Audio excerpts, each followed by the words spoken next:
말씀의 제목은 성숙한 그리스도인의 삶이라는 제목으로 말씀을 전하겠습니다. 많은 은혜 받으시기 바랍니다. 성도는 하나님 나라의 시민권자로서 그리스도의 복음에 합당한 삶을 살아야 합니다. 복음에 합당한 삶, 복음에 일치한 삶을 살아가기 위해서는 우리가 그리스도로부터 듣고 가르침 받은 진리를 우리의 삶 가운데 행하고 진리가 나의 삶을 주장할 때까지 나의 사고가 진리로 인격화되어질 때까지 그리스도만 붙잡고 나아가야 하는 이 몸부림이 우리 안에 있어야 합니다. 내 안에 순간순간 올라오는 비진리들, 다른 영적 흐름들, 내 안에 존재하는 옛사람의 방식들과 우리는 싸울 수 있어야 하고, 이러한 흐름들이 나에게서 서서히 끊어지는 시간이 반드시 와야 합니다.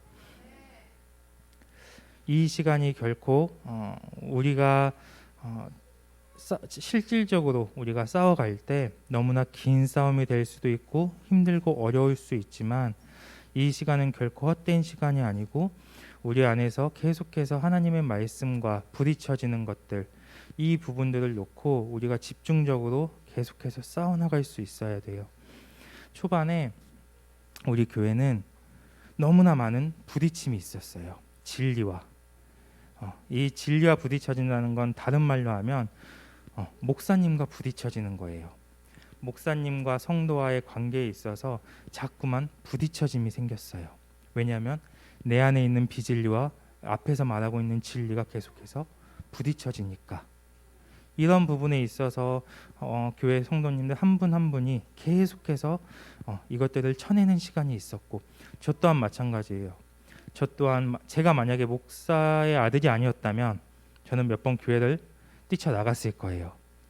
그럼에도 불구하고 저는 주님께서 저를 강권적으로 붙잡아 주셔서 저는 뛰쳐나가지 않고 마음에 들지 않아도 뭔가 불편함이 있어도 그 자리를 지키고 있을 수 있었지만, 제가 영성을 해오는 과정에 있어서도 너무나 많은 부딪힘이 있었어요. 너무나 많은 부분에 있어서 납득이 되지 않았고 그것들이 수용이 되지 않았고, 많은 부분 계속해서 갈등이 빚어지고, 이런 부분들이 너무나 많았는데, 이거는 진리의 문제가 아니에요. 나의 문제였던 거예요.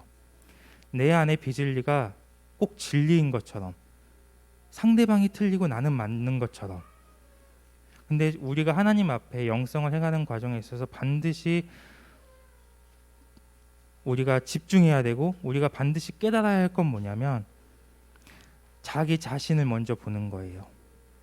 상대방의 잘못이 있어도 나를 먼저 보고, 내 안에 잘못된 것들을 보고, 내가 혹시라도 그 사람과 나와 관계에 있어서 똑같이 대하고 있다면 나도 부족한 부분으로 상대방에게 나아가는 거예요.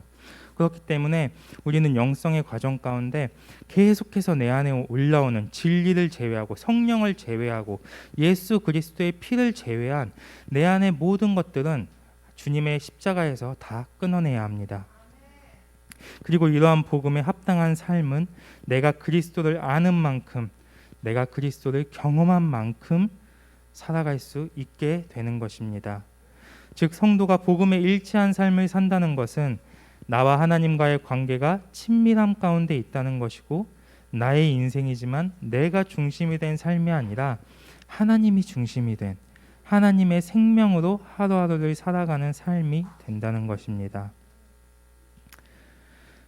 신앙생활의 가장 기본이 되고 중심이 되고 완성이 되는 것은 주 안에서 모든 것을 행하는 것입니다. 빌립보 교회는 성경에 나오는 교회들 가운데 가장 완성된 교회 중 하나였는데, 빌립보 교회가 이렇게 세워질 수 있었던 것은 그들은 날마다 자신을 비우고 그 비워진 자리에 진리와 그리스도의 성령으로 채워갔기 때문입니다. 무언가를 비워냈으면 반드시 그 자리에 또 무엇인가로 채워야 돼요. 만약에 우리가 뭔가 내 안에서 올라오는 것들, 비진리나 내 안에 다른 영적 흐름들이나 뭔가를 놓고 기도해서 그것들을 비워냈어요. 근데 여기에 비워내고 그냥 그치기만 한다면 그 자리에는 다시 내가 비워냈던 것들이 올라오게 되어 있어요. 다시 자리 잡아요. 우리가 뭔가를 만약에 내 안에 상처가 있었을 때 그 상처를 주님 앞에 나와서 계속해서 고백하고 그것들을 비워내고 계속해서 그 상처로 인해서 내가 마음이 아팠던 것들을 주님 앞에 내려놨다면 그 자리에는 반드시 하나님의 사랑이 자리 잡게 해야 돼요. 그러니까 우리가 주님 앞에 나아갈 때 꼭 그 결과까지 가야 되는데 그냥 내가 주님 앞에 나가서 내가 억울했던 거, 내가 마음 아팠던 거, 또 내가 내 안에 잘못된 흐름들 이런 것들만 다 비워내고 됐어 하고 가는 경우가 너무나 많아요. 그렇지만 우리가 여기서 정말 중요한 게 뭐냐면 비워내는 것보다 중요한 게 채우는 거예요. 그 자리에 하나님의 사랑을 채우고 하나님의 말씀을 채우고 하나님의 은혜를 채우고 하나님의 평강을 채우고 하나님의 축복, 하나님의 기름 부으심, 하나님의 불 이런 것들을 우리가 계속해서 채워나갈 수 있어야 돼요. 그래서 그 자리에 빈틈이 없어야 돼요. 빈틈이 없어서 다른 영적 흐름들이 다시 그 자리에 파고들지 않도록.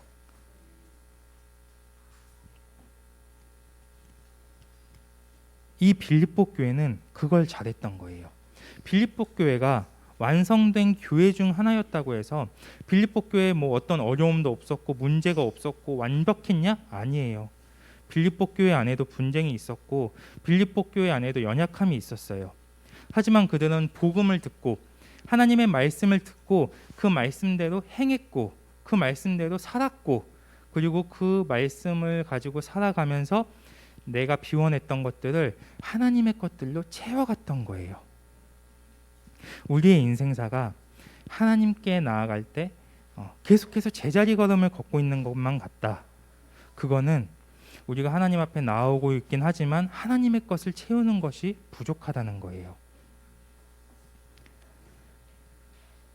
영성의 원리 가운데 우리가 진리로 충만해지고 그리스도로 충만해지고 성령으로 충만해지기 위해서는 먼저 그것들을 우리 안에 채워가는 시간이 있어야 합니다. 그리고 우리 안에 진리를 채우고 그리스도를 채우고 성령을 채우기 위해서는 내 안에 존재하는 비진리들, 내 자아, 내 방식, 내 뜻, 내 옛사람의 모습들을 벗어버리고 비워내는 시간이 있어야 합니다. 이러한 영적 흐름, 비우고 채우고 충만해지는 이 영적 흐름들이 여러분 모두에게 임하기를 주님의 이름으로 축복합니다. 그래서 성도들의 이러한 영적 흐름을 통해 교회는 하나의 진리 안에서 움직여지는 일치됨과 완전한 연합을 통해 온전함으로 나아가야 합니다. 이것은 앞에 있는 목회자 또는 리더들만 노력한다고 해서 이루어지는 것이 아닙니다. 모든 성도가 한마음 한뜻이 되어 내 안에 다른 영적 흐름들을 비우고 진리와 그리스도와 성령으로 채워갈 때 교회는 하나님의 영으로 충만해지는 것이고 하나의 방향성을 가지고 온전함으로 세워져 갈 수 있게 되는 것입니다. 성도는 교회를 통해 성숙한 그리스도인으로서의 삶을 열어갈 수 있어야 하고 교회는 성숙한 성도들이 많아짐으로 더욱더 온전함을 향해 나아가야 합니다.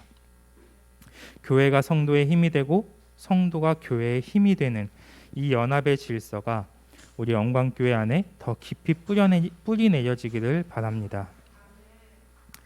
오늘 빌립보서 4장 1절에서 9절 말씀은 성도에게 있어서 성숙한 삶의 자세가 무엇인지, 성숙한 삶을 열어가기 위해 어떠한 방향성을 가지고 나가야 하는지에 대해서 말씀해주고 있습니다. 그리고 성도에게 있어서 성숙한 삶으로의 가장 기초이자 핵심이 되는 것은 바로 1절의 말씀과 같이 주 안에 견고히 서는 것입니다. 성도는 그리스도의 복음에 합당한 삶을 살아야 합니다. 이것은 십자가를 통해 나의 옛사람을 완전히 못 박고 벗어버림으로 내 안에 존재하는 죄와 죄의 뿌리까지 완전히 제거하고 그 자리에 새 사람의 번성이 이루어질 수 있도록 생명의 주체이신 그리스도와 지속적인 연합을 이루어가는 것입니다. 우리는 영성의 과정 가운데 계속해서 그리스도와 연합하고 성령님과 교류를 통해 새 마음을 갖고 새 영을 갖고 새 생명을 가져야 합니다. 그래서 우리의 형상이 그리스도를 닮아가고 그리스도를 아는 지식이 날마다 더해지므로 하나님의 의에만 반응하고 진리에만 반응하고 하나님의 영광과 거룩함을 따라 살아갈 수 있는 삶으로 나아가야 합니다. 우리가 주 안에 견고히 선다는 것은 어떠한 유혹과 고난과 핍박이 온다 할지라도 흔들리지 않고 믿음을 지키는 것입니다. 성도는 하나님 나라의 시민권자로서 이 땅에 매여 살아가는 것이 아니라 하늘의 소망을 두고 살아가므로 주 안에 견고히 서 있어야 합니다. 우리는 주 안에 있을 때 참된 기쁨을 누리고 주 안에 있을 때 실족하지 않으며 주 안에 있을 때 그분의 능력으로 말미암아 모든 것을 할 수 있습니다. 그렇다면 주 안에 견고히 서기 위해서 성도는 어떻게 해야 하는가? 주 안에 견고히 서 있는 성도의 삶의 모습은 어떠한 모습인가? 첫 번째로 주 안에서 같은 마음을 품어야 합니다. 2절 말씀을 보시면 사도 바울이 두 여인에 대해서 이야기를 하고 있어요. 2절에 내가 유오디아를 권하고 순두개를 권하노니 주 안에서 같은 마음을 품으라.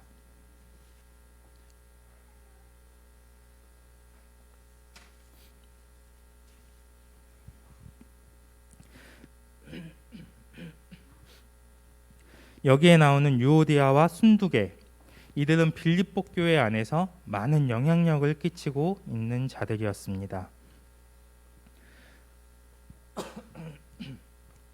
그런데 오늘 본문을 보면 이 두 여인 사이에 무엇인가 문제가 있고 그로 인해 서로 다른 마음을 가지고 있는 것을 알 수 있습니다.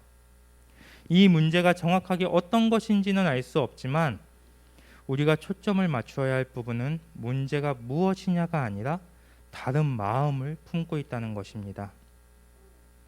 즉 교회 안에 분열이 생기는 것은 어떠한 문제가 원인이 아니라 서로가 다른 마음을 품는 것에서 그 분열은 시작된다는 것입니다.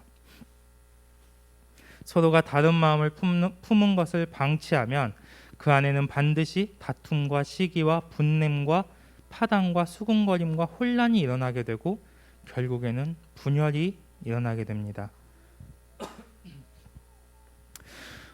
우리가 함께 살아가다 보면 싸울 때가 있죠.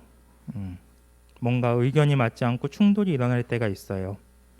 근데 우리가 일반적으로 싸울 때 보면 어떤 부분에 초점이 맞춰져 있냐면 문제에 초점이 맞춰져 있어요. 결국에는 문제에.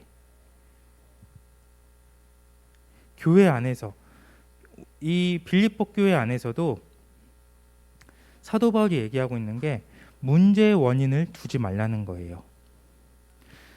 이 사람과 내가 마음이 맞지 않는 것, 이 부분에 있어서 마음을 맞춰가기 위해서 우리가 대화를 하고 어떤 다툼을 하더라도 마음을 계속해서 조율하는 거에 집중해야지 계속해서 너 이런 말 했잖아, 넌 저런 말 했잖아, 어떠한 문제를 두고 그 문제만 가지고 얘기를 하고 그 문제만 가지고 다투다 보면 그 안에서 시간은 가고 있지만 그 안에서 다툼은 계속해서 되고 있지만 결국 해결되는 건 아무것도 없어요. 계속해서 얘기하면 원점이에요. 뭔가 얘기가 되고 있는 것 같은데 결국에는 그래서 너 왜 그렇게 얘기했어? 이거예요. 근데 우리가 집중해야 하고 우리가 주의 깊게 계속해서 생각하고 우리가 우리의 인생사 가운데 풀어가야 할 건 문제가 아니라 사람과 사람과의 관계에 있어서 계속해서 의견을 맞춰가는 부분, 이 부분에 집중해야 되는 거예요. 그래서 사도 바울은 서로가 같은 마음을 품을 것을 권면하고 있습니다. 교회 안에는 하나님의 사랑이 흘러가야 하고 진리 안에서 한 마음 한 뜻 하나의 영으로 움직여져야 하는데 그러기 위해서는 서로가 주 안에서 같은 마음을 품을 수 있어야 합니다. 즉 성도는 하나님의 뜻으로 하나가 되어야 하고 진리로 하나가 되어야 하고 성령으로 하나가 되어야 한다는 것입니다. 서로가 하나님의 뜻 안에서 같은 생각을 하고 진리 안에서 모든 것을 판단하고 성령 안에서 모든 것을 계획하고 의논할 수 있어야 합니다. 교회뿐만이 아니라 가정과 우리의 삶의 터전에서도 마찬가지입니다. 우리는 삶 가운데 수없이 많은 문제들을 만나게 됩니다. 하지만 그리스도인에게 있어서 문제가 발생했을 때 그 문제가 어떠한 것이냐는 중요한 것이 아닙니다. 중요한 것은 그 문제를 통해 서로가 대화하고 조율하고 의논하면서 뜻을 하나로 모으는 것이고 같은 마음을 품고 나아갈 수 있어야 한다는 것입니다. 많은 사람들이 문제가 발생했을 때 자신의 생각만을 고집하고 자신의 뜻만 주장하기 때문에 미움과 분냄과 다툼이 생기고 분열이 일어나게 됩니다. 하지만 우리는 그 문제 속에서 하나님의 뜻을 구할 수 있어야 하고 하나님의 사랑 안에서 서로를 향한 존중과 배려의 마음을 가짐으로 하나의 생각, 하나의 뜻, 하나의 마음을 만들어갈 수 있어야 합니다. 서로가 같은 마음을 품는다는 것은 교회 안에 또 가정 안에 다른 영적 흐름들이 움직이는 것을 차단시켜 줄 뿐만 아니라 서로가 주 안에서 견고히 세워져 갈 수 있게 해주고 더욱더 성숙한 그리스도인으로서의 삶으로 나아갈 수 있게 해줍니다. 서로가 주 안에 견고히 설 수 있도록 같은 마음을 품기 바랍니다. 또한 주 안에서 견고히 서 있으므로 마음을 합하여 온전한 연합을 이루어갈 수 있게 되기를 주님의 이름으로 축복합니다. 두 번째로 주 안에서 서로 도와줘야 합니다. 3절 말씀에 보면 또 참으로 나의 멍에를 같이 한 내게 구하노니 복음에 함께 힘쓰던 저 여인들을 돕고 또한 글레멘드와 그 외의 나의 동역자들을 도우라. 그 이름이 생명책에 있느니라. 우리 모두는 하나님의 은혜로 그리스도를 통해 부르심을 받았고 택하심을 입은 자들입니다. 즉 우리는 한 성령을 받아 같은 믿음을 가지고 한 하나님만 섬기는 한 몸입니다. 우리가 섬기는 교회도 하나님께서 세우신 것이고 우리의 가정도 하나님께서 세워주신 것입니다. 그리고 그 안에서 누구나 다 부족함이 있고 연약함이 있을 수 있습니다. 하지만 나의 관점에서 자꾸만 그 부족한 것들을 보고 판단하면서 불평을 토로하는 것이 아니라 주 안에서 더욱 견고하게 세워져 갈 수 있도록 서로가 도와줄 수 있어야 합니다. 우리가 2절에서도 보았지만 현재 빌립보 교회에는 무엇인가 분명히 문제가 있습니다. 그리고 그 문제의 중심에는 유오디아와 순두계라는 이 두 여인이 있는 것을 알 수 있습니다. 하지만 사도 바울은 문제를 바라보며 이들을 비난하고 질책했던 것이 아니라 이들의 노력과 공로를 먼저 인정하고 부족한 부분을 지체들로 하여금 도와줄 것을 권면하고 있는 것입니다. 그리스도인에게 있어서 사도 바울의 이러한 질서 원리는 굉장히 중요한 것입니다. 어떠한 문제가 발생했을 때 그 문제를 바라보며 서로의 부족함과 연약함을 질책하고 비난하는 것이 아니라 우리 모두가 동일하게 그리스도로 말미암아 부르심을 받았고 같은 믿음 안에서 하나님을 섬기는 자들임을 기억하고 서로의 연약함과 부족함을 각자의 달란트로 채워줄 수 있어야 합니다. 우리는 어떠한 부분에 있어서 굉장히 착각하고 가는 부분이 있어요. 예를 들어서 그런 거 있잖아요. 이렇게 남녀 이렇게 딱 있으면 짜장면 짬뽕 했을 때 짜장면 둘 다 짜장면을 외치면 둘이 잘 맞는 거라고 이렇게 하는 것들이 아시죠? 네. 근데 진짜 잘 맞는 건 뭐냐면 한 사람은 짜장면이고 한 사람은 짬뽕이어야 잘 맞는 거예요. 두 사람이 짜장면집에 가서 둘 다 짜장면만 시켜놓고 먹으면 분명히 짬뽕이 땡겨요. 근데 한 사람은 짜장면, 한 사람은 짬뽕 이렇게 시켜놓고 먹으면 서로가 같이 부족한 것이 없이 채워나갈 수 있는 거예요. 먹을 수 있는 거예요. 우리의 삶에서도 마찬가지예요. 가정에서 이 사람의 이 부분이 나와 맞지 않는 것 같아요. 또 저 사람의 저 부분이 나와 맞지 않는 것 같아요. 하지만 그 부분을, 그 연약한 부분을 내가 채워줄 때 더 온전해질 수 있는 거고, 저 사람이 부족한 부분을 내가 채워줄 수 있을 때 더 화목하고 더 하나님이 보시기에 기쁜 가정들로 세워져 갈 수 있는 거예요. 우리는 자꾸만 내가 잘하고 있는 것들, 내가 잘난 부분들을 옆에 있는 사람으로 하여금 맞추길 원해요. 하지만 하나님께서 우리에게 어떤 부분에 있어서 달란트를 주셨다는 건 내가 그 달란트를 옆에 있는 사람을 향해 섬기라고 주신 거예요. 채우라고 주신 거예요. 옆에 있는 사람을 나에게 맞추려고 하기보다는 옆에 있는 사람의 부족한 부분을 내가 채워주고, 나의 부족한 부분을 옆에 있는 사람이 채워줄 수 있을 때 정말 큰 변화가 일어나고, 하나님의 축복과 하나님의 일하심 안에서 더욱더 복된 가정으로, 정말 주님의 귀한 쓰임을 받을 수 있는 가정들로 세워져 갈 수 있는 거예요. 비록 지금은 연약함이 있고 부족함이 있어서 문제가 발생했지만, 그 두 여인은 사도 바울과 같이 복음을 위해 힘쓰던 자들이었고, 생명책에 그들의 이름이 기록되어 있을 만큼 하나님을 위해 살아온 자들이었습니다. 우리는 하나님이 나를 사랑하시는 것처럼 하나님이 그 사람을 사랑하시고, 하나님이 나와 함께 하시는 것처럼 하나님이 그 사람과도 함께 하시고, 하나님이 나를 위해 십자가에서 돌아가신 것처럼 연약함이 있는 그 사람을 위해서도 십자가를 지셨다는 사실을 잊으면 안 됩니다. 이것이 사도 바울이 3절의 말씀에서 그 여인들을 질책하지 않고 다른 지체들로 하여금 서로가 주 안에서 도와줄 것을 권면하는 이유입니다. 사랑하는 성도 여러분, 한 영혼이 주 안에서 견고하게 서는 것은 주님이 다시 오시는 그 순간까지 그 누구도 방심할 수 없는 것입니다. 그렇게 우리 영광교회 공동체는 서로를 믿음의 눈으로 바라보며 서로를 위해 기도해주고 힘이 되어주고, 또 때로는 격려해주고 인내하면서 주 안에서 서로 도와줄 수 있어야 합니다. 옆에 계신 분들 한번 믿음의 눈으로 바라봐 보세요. 옆에 있는 분들을 향해 바라볼 때, 믿음의 눈으로 바라볼 때 하나님의 소망이 옆에 있는 사람을 통해서 내 안에 흘러와야 돼요.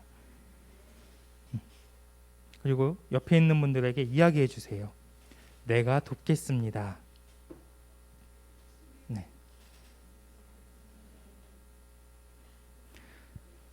세 번째로, 주 안에서 기뻐해야 합니다. 4절 말씀에 보면 주 안에서 항상 기뻐하라. 내가 다시 말하노니 기뻐하라. 사도 바울은 성도들로 하여금 기뻐할 것을 권면하면서 기쁨을 강조하고 있습니다. 왜냐하면 기쁨은 그리스도인에게 있어서 가장 강력한 무기 중 하나이며, 성도가 주 안에 견고히 서기 위해서는 항상 기쁨으로 무장되어야 하기 때문입니다. 4절에서 기뻐하라는 말은 현재 능동태 명령법으로서 어떠한 상황 가운데서도 순간순간 계속해서 기뻐할 것을 명령하고 있는 것입니다. 즉, 항상 기뻐하라는 말은 모든 상황을 기쁨으로 바꾸고 기쁨을 통해 어려움을 이겨내고 세상에 끌려가는 것이 아니라 하나님을 따라감으로 기뻐할 수 있어야 한다는 것입니다.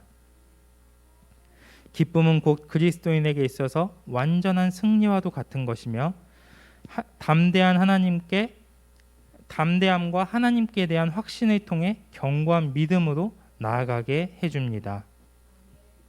그래서 우리 모두는 기쁨이 인격화되는 영성을 해야 하고 기쁨이 충만한 삶을 살아갈 수 있어야 합니다. 성도는 주 안에 있을 때 참된 기쁨을 누릴 수 있습니다. 그리고 주님이 주시는 기쁨은 결코 상황과 환경에 따라 변하지 않습니다. 왜냐하면 주 안에서 누리는 기쁨은 상황과 환경에 의해서 기뻐하는 것이 아니라 주님만으로 기뻐하고, 주님을 신뢰함으로 기뻐하고, 주님을 의지함으로 기뻐하고, 주님께 감사함으로 기뻐하고, 주님의 선하심으로 인해 기뻐하는 것이기 때문입니다. 그래서 우리의 인생사가 항상 기쁨으로 충만하고 기쁨이 넘치는 삶이 되기 위해서는 날마다 하나님 안에 거하고 하나님을 온전히 믿는 믿음으로 나아가야 합니다. 세상이 주는 기쁨은 순간적이고 완전하지 않습니다. 하지만 우리가 주 안에 거할 때 주님이 주시는 기쁨은 영원한 것이며 완전한 것이라는 사실을 항상 기억해야 합니다. 오늘 사도 바울이 우리에게 항상 기뻐하라고 명령하고 있는 이 기쁨은 우리가 주 안에 있을 때 비로소 경험할 수 있는 기쁨입니다. 사랑하는 성도 여러분, 주님과의 친밀함을 더욱 회복해 가시기를 바랍니다. 주님과 온전한 연합을 이루고 완전한 통치 안으로 들어가는 시간이 오기를 바랍니다. 그래서 어떠한 상황 속에서도 항상 주님만으로 기뻐하고 그 마음에 날마다 하나님이 주시는 기쁨으로 충만해지시기를 주님의 이름으로 축복합니다. 네 번째로, 주 안에서 넓은 마음으로 다른 사람을 품어줘야 합니다. 5절의 말씀을 보시면 너희 관용을 모든 사람에게 알게 하라. 주께서 가까우시니라. 여기에서 말하고 있는 관용은 넓은 마음으로 남을 품는 것, 이걸 의미하는데 이것은 남의 잘못에 대해 너그럽고 다른 사람의 결점을 판단하는 것에 있어서 인자한 태도를 말합니다. 성도는 자꾸만 주님의 마음으로 다른 사람을 대할 수 있어야 합니다.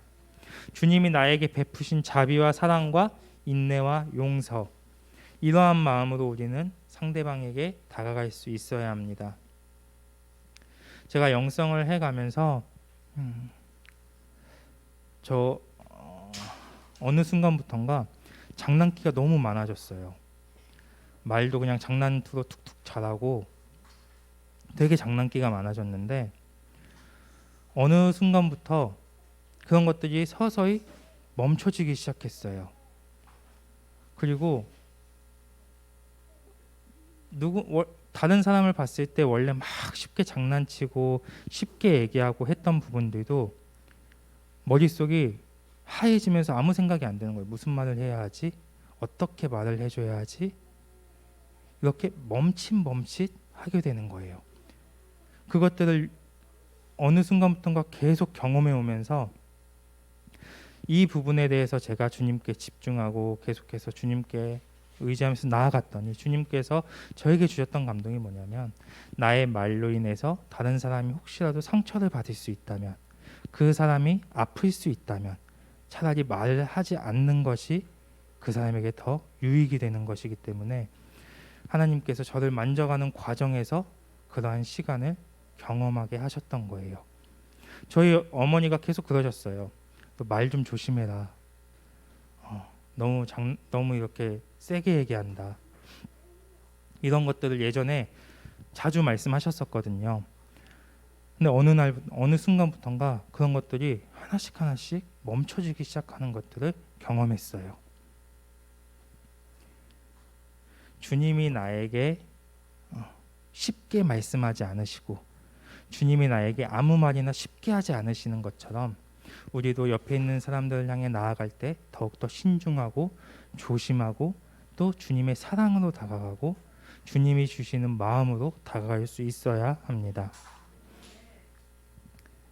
그래서 내가 받은 주님의 그 사랑을 나의 이웃과 모든 사람들에게 베풀 수 있어야 합니다.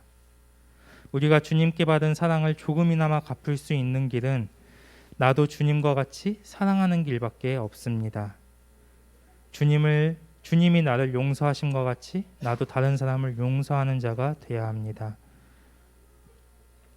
오늘의 모든 말씀은 전부 내 힘, 내 노력으로 할 수 있는 것이 아닙니다. 우리가 주님 안에 있을 때, 주님과의 친밀한 관계 속에서 주님으로 살아갈 때 자연스럽게 드러나고 또한 행할 수 있게 되는 것들입니다. 기쁨도 마찬가지예요.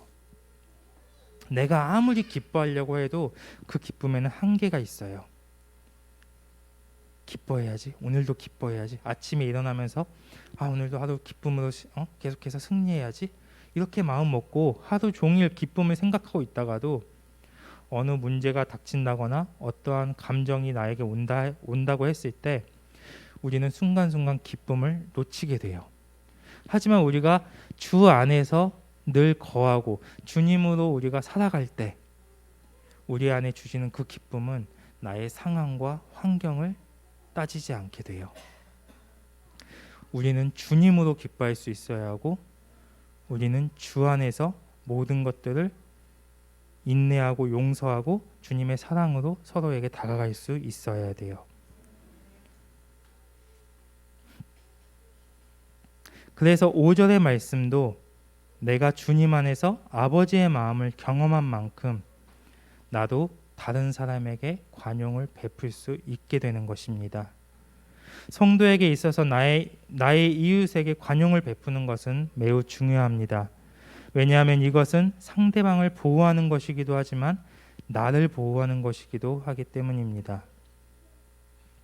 내가 주님 안에서 경험한 아버지의 마음을 가지고 다른 사람을 사랑하고 이해하고 인내하고 용서할 때 그 영혼에게 하나님의 사랑이 흘러가고 하나님의 마음이 흘러가는 역사가 일어납니다.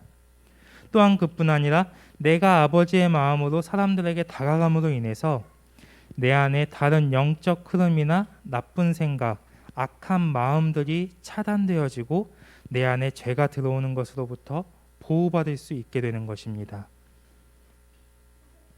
마지막 때를 살아가는 우리에게 있어서 마음을 지키고 온전히 그 마음을 회복해가는 것은 그 무엇보다 중요한 것입니다. 왜냐하면 주께서 가까우시기 때문입니다. 이 주께서 가까이 계시다, 이 부분은 우리가 두 가지 의미로 해석해 볼 수 있습니다. 하나는 주님이 우리 안에 계십니다. 즉 주님이 우리 곁에 가까이 계시며 우리의 행위를 알고 우리의 생각을 알고 우리의 도움이 되어 주시기 때문에 모든 사람에게 차별 없는 마음으로 관용을 베풀고 주님의 마음을 알게 함으로 서로가 마음을 견고히 해야 한다는 것입니다. 그리고 또 하나는 주님의 나라가 가까워 오고 있기 때문입니다. 즉 주님의 재림의 때가 머지 않았으며 심판의 때에 하나님께로부터 판단을 받는 성도가 되지 않기 위해 주 안에서 넓은 마음으로 나의 이웃들을, 사람들을 품어줌으로써 마음을 보호해야 한다는 것입니다. 이처럼 우리 모두는 주 안에서 관용을 베푸는 삶을 통해 주 안에 견고히 서갈 수 있어야 할 뿐만 아니라 나를 통해 사람들이 하나님의 마음을 경험함으로 그들도 주 안에서 견고히 세워져 갈 수 있도록 항상 깨어 있어야 합니다. 그리고 다섯 번째로 주 안에서 모든 것을 주님께 의지함으로 염려하지 않는 삶을 살아야 합니다. 6절의 말씀을 보시면 아무것도 염려하지 말고 다만 모든 일에 기도와 간구로 너희 구할 것을 감사함으로 하나님께 아뢰라. 사람은 누구나 이 땅에 살아가면서 수없이 많은 것들에 염려와 걱정을 하고 근심을 합니다. 특별히 어떤 문제에 직면했을 때 그 염려는 걷잡을 수 없이 커지며 걱정과 근심이 많아질수록 마음은 점점 불안해지고 분주해지게 됩니다. 그러나 우리가 염려를 한다고 해서 그 문제가 어떠한 문제가 해결이 되거나 이루어지는 것은 또 없습니다. 오히려 염려는 우리에게 주는 유익도 없고 아무런 도움도 되지 않습니다. 그래서 사도 바울은 성도들에게 염려하지 말고 모든 일에 주님께 기도하라고 말씀하고 있습니다. 어떠한 문제가 발생했을 때 성도들이 해야 할 것은 염려가 아니라 기도입니다. 염려는 우리가 주님을 바라보지 않고 주님만을 의지하지 않는 순간 즉각적으로 우리에게 들어옵니다. 그렇기 때문에 우리는 날마다 주님 안에 거해야 하며 주님께 기도함으로 모든 문제들을 가지고 하나님께 나아갈 수 있어야 합니다. 그럼 여기서 우리는 스스로에게 한 가지 질문을 해볼 수 있습니다. 과연 나는 과연 기도로 주님께 나아갔을 때 모든 염려와 걱정과 근심이 사라지는가? 사라지십니까? 네. 오늘 6절의 말씀을 다시 한번 보면 아무것도 염려하지 말고 기도하라고 말씀하고 있어요. 이걸 반대로 말하면 너희는 모든 일에 기도해라. 그러면 아무 염려도 없을 것이다 라는 말이에요. 그런데 우리는 많은 부분 기도를 하면서도 걱정이 올라오고 기도를 하고 난 후에도 계속해서 염려가 올라와요. 왜 그렇습니까? 그것은 우리가 기도는 하지만 그 문제를 하나님께 완전히 내어 맡기지 못함으로 인해 문제로부터 자유해지지 않아서입니다. 그래서 사도 바울은 6절 하반절에 너희 구할 것을 감사함으로 하나님께 아뢰라고 말씀하고 있습니다. 우리가 보통 말씀에서 너희가 무엇을 구하면 하나님께서는 주실 것이고 너희가 문을 두드리면 하나님께서 열어주실 것이라고 말씀하잖아요. 근데 오늘 사도 바울은 그렇게 말하지 않았어요. 너희가 어떤 부분에 염려가 되니 그럼 기도해라. 그럼 하나님께서 주실 것이다. 이렇게 말씀하고 있는 게 아니라 염려가 돼? 그럼 기도해. 근데 감사함으로 기도해. 그럼 하나님이 평강을 주실 거야. 이렇게 말씀하고 있어요. 내 기도에 대한 응답을 주시겠다는 말이 아니라 내가 기도했을 때 그 기도의 응답과는 상관없이 그냥 평강을 주신다는 거예요. 이게 무슨 말이냐면 하나님께 문제를 가지고 나아갈 때 우리가 감사함으로 기도해야 하고 그 기도를 감사함으로 기도를 했을 때 결과와는 상관없이 하나님께서 최선의 것으로 응답해 주실 것이다라는 믿음이 갖게 된다는 거예요.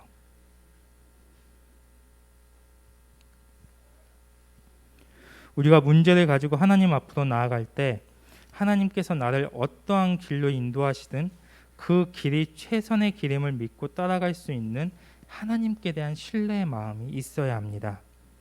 그렇게 우리가 기도할 때 우리는 문제에 대해서 하나님께 온전히 맡길 수 있게 되는 것입니다. 그리고 이렇게 하나님께 대한 신뢰의 마음을 가지고 감사함으로 기도하면 하나님께서는 우리에게 평강을 부어주십니다. 7절에 보면 그리하면 모든 지각에 뛰어난 하나님의 평강이 그리스도 예수 안에서 너희 마음과 생각을 지키신다고 말씀합니다. 우리가 문제를 놓고 하나님께 감사함으로 기도할 때 하나님께서는 우리의 기도에 대한 응답으로 평강을 주셔서 우리의 마음과 생각을 지키십니다. 즉 문제를 바라봄으로 우리의 생각이 짧아지고 마음이 조급해지고 시야가 좁아지는 이 상태에서 모든 지각에 뛰어난 하나님의 평강이 임함으로 냉정하고 침착하고 넓게 문제를 바라보고 판단할 수 있는 생각과 마음을 부어주신다는 것입니다. 그리고 어떠한 상황 속에서도 흔들리지 않고 주 안에 견고하게 서 있을 수 있도록 하나님께서는 우리의 마음과 생각을 항상 지켜주십니다. 우리의 인생사 가운데 염려가 오는 근본적인 원인은 어떠한 문제에 있지 않습니다. 설령 문제가 해결됨으로 우리 안에 염려가 사라졌다고 할지라도 다른 문제가 우리에게 또 다시 발생을 하게 되면 우리는 또 염려하고 걱정하고 근심하게 됩니다. 그래서 하나님은 염려에 대한 근본적인 응답으로 우리의 마음에 평강을 부어주셔서 마음과 생각을 지켜주시겠다고 말씀하고 있는 것입니다. 하나님께서는 모든 문제들 가운데 우리 마음에 평강을 주셔서 성도로 하여금 모든 문제에서 승리할 수 있는 견고한 상태로 우리를 인도해 가시기를 원하십니다. 그래서 우리는 모든 순간에 하나님을 신뢰할 수 있어야 하고 하나님의 응답과 인도하심에 감사함으로 따라갈 수 있어야 합니다. 그리고 8절에 끝으로 형제들아 무엇에든지 참되며 무엇에든지 경건하며 무엇에든지 오르며 무엇에든지 정결하며 무엇에든지 사랑받을 만하며 무엇에든지 칭찬받을 만하며 무슨 덕이 있든지 무슨 기림이 있든지 이것들을 생각하라. 성도는 주 안에 견고히 세워져 가므로 그리스도인으로서 성숙한 삶을 살아갈 수 있어야 합니다. 그리고 사도 바울은 8절의 말씀을 통해 성도에게 있어서 성숙한 삶의 자세가 무엇인지 말씀해 주고 있습니다.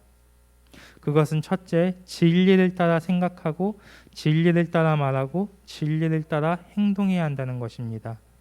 말과 행동이 일치하는 삶, 이것이 성숙한 성도의 삶의 자세인 것입니다. 그리고 둘째로, 누구에게나 존경받을 수 있도록 모범이 되어야 합니다. 셋째로, 하나님이 보시기에 선하고 올바르고 정직해야 합니다. 넷째로, 도덕적으로 순결하고 거룩해야 합니다. 다섯째로, 사람들로부터 적개심이 아닌 사랑을 받는 자가 돼야 합니다. 여섯째로, 좋은 평판을 가져야 합니다. 일곱째로, 영적 탁월성을 가지고 선한 영향력을 끼쳐야 합니다. 여덟째로, 하나님과 사람들로부터 칭찬받는 자가 되어야 합니다. 모든 성도는 이 8가지 성숙한 성도의 삶의 자세를 마음에 새기고 우리의 인생사에서 어떻게 성숙한 삶을 열어가야 하는지 깊이 생각해 봐야 합니다. 앞에서 1절부터 7절까지의 말씀이 주 안에서 서로가 견고하게 세워져 가는 부분에 초점이 맞춰져 있었다면 8절과 9절의 말씀은 그렇게 견고하게 선 성도들이 이제 자신의 인생사를 열어갈 때 그리스도인으로서 성숙한 모습이 어떤 것인지, 어떠한 모습으로 우리가 살아가야 하는지, 진리의 말씀을 우리가 어떻게 풀어나가야 하는지에 대해서 말씀해주고 있는 부분이 이 8절과 9절의 말씀인 것입니다. 또한 9절에 진리를 따라 살아감으로 매일매일의 삶 가운데 평강이 하나님이 함께 하셔서 우리의 인생사의 모든 염려와 걱정과 두려움은 사라지고 오직 하나님과 동행하는 우리 모두가 되어야 합니다. 오늘의 말씀이 단순히 교회에서뿐만이 아니라 우리의 가정에서, 그리고 우리의 직장에서, 또 우리의 삶의 모든 부분에서 우리에게 풀어져야 할 문제들이며 우리 안에서 풀어짐으로 옆에 있는 사람들을 견고하게 또 세워갈 수 있는 이러한 말씀이라는 것을 우리가 다시 한번 생각하고 이 부분에 우리가 말씀을 풀어갈 때 더욱더 우리 안에 하나님의 은혜가 가득 임하기를 주님의 이름으로 축복합니다. 말씀을 마치겠습니다.